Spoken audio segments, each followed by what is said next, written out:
Sais-tu la pire chose qui peut t'arriver lors d'un entretien d'embauche et sais-tu comment est-ce que tu peux l'éviter? Alors ça c'est l'objet de cette vidéo. Au cours de cette vidéo, je vais te révéler la pire chose qui peut arriver à un candidat lors d'un entretien d'embauche et aussi donner quelques astuces pour les éviter. Reste jusqu'à la fin de cette vidéo parce que la dernière astuce sera la plus importante. Je me nomme Christian Wabo, je réside en Allemagne depuis plus d'une dizaine d'années et j'y travaille aussi. Au cours de ma carrière professionnelle, j'ai pu aider de nombreux candidats à obtenir leur stage ou alors leur job de rêve. Alors on se prend tout de suite après le générique.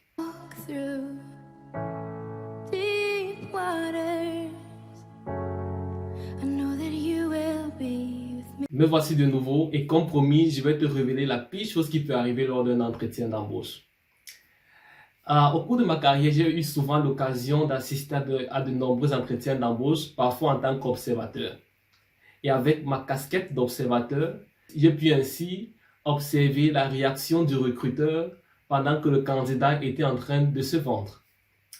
Imaginez que vous êtes à la place du candidat, vous êtes en train de vous vendre, et puis, subitement, le recruteur a plutôt un langage corporel pâle, il a plutôt tendance à vouloir s'ennuyer, et il reste plutôt très peu pour qu'il se mette à bâiller.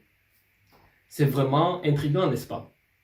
Donc, sachez que lors de nombreux entretiens d'embauche, les recruteurs peuvent facilement s'ennuyer à ce que vous dites ou bien à l'histoire que vous êtes en train de raconter. Il est impératif pour vous en tant que candidat de garder l'entretien d'embauche toujours captivant du début jusqu'à la fin. Vous me direz peut-être, je ne sais pas comment garder l'entretien d'embauche captivant. Je ne sais pas comment faire pour que mon entretien d'embauche soit plutôt interactif. L'un des secrets principaux, c'est que vous devez toujours garder en tête que derrière chaque offre d'emploi se cache toujours un problème à solutionner. Donc, l'offre d'emploi que vous avez, il y a un problème à solutionner. Et dès que vous restez dans le cadre du problème à solutionner, dès que vous apportez quelques éléments de solution à ce problème, l'entretien d'embauche sera toujours captivant pour votre recruteur. Donc, pensez déjà comme un petit exercice avant d'aller à chaque entretien d'embauche. Il vous revient absolument de savoir quel est le problème à solutionner et qu'est-ce que je peux apporter pour solutionner ce problème qui m'est posé. Déjà, ça peut vous éviter d'ennuyer le recruteur lors de la discussion. Donc, maintenant, je vais te donner quelques secrets ou bien alors quelques astuces qui te permettront d'éviter au maximum l'ennui lors de ton entretien d'embauche. Le premier secret ou bien la première astuce que je te donne, c'est que évite de trop parler.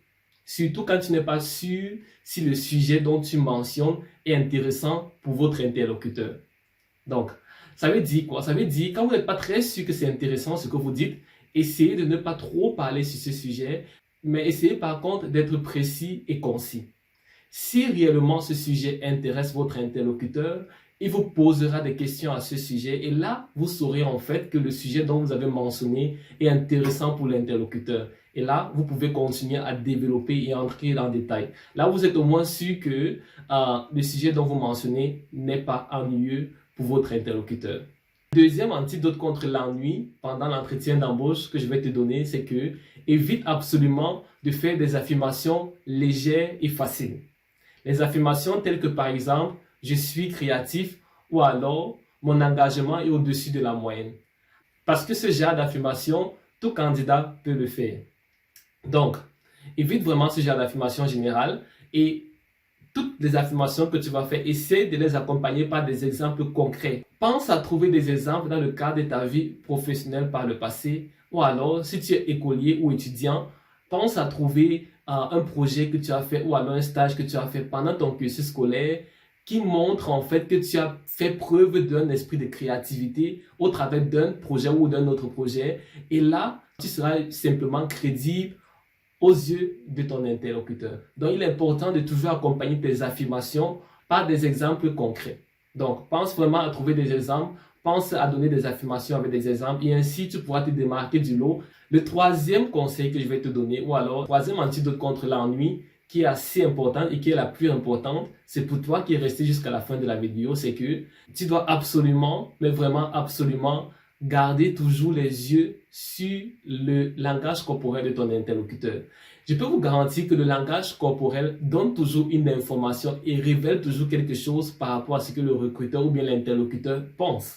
Donc, regarde ton interlocuteur, interprète son langage corporel. Quand tu parles d'un sujet, s'il te donne l'impression que ça l'ennuie, ou bien s'il te donne l'impression que simplement il n'est pas avec toi, ou bien il ne réagit pas vraiment de façon active, alors il faut déjà savoir que ce sujet peut-être ne l'intéresse pas et ne parle pas trop de ce genre de sujet. Mais si par contre, tu abordes un sujet, il te pose des questions, il donne plutôt l'impression, il est plutôt plus vivant, il donne plutôt l'impression que ce sujet l'intéresse en te posant aussi des questions. Alors, tu peux déjà savoir que ce sujet l'intéresse et essaye d'entrer en détail dans ce sujet et essaye de marquer des points en mettant encore en avant certains aspects de ce sujet.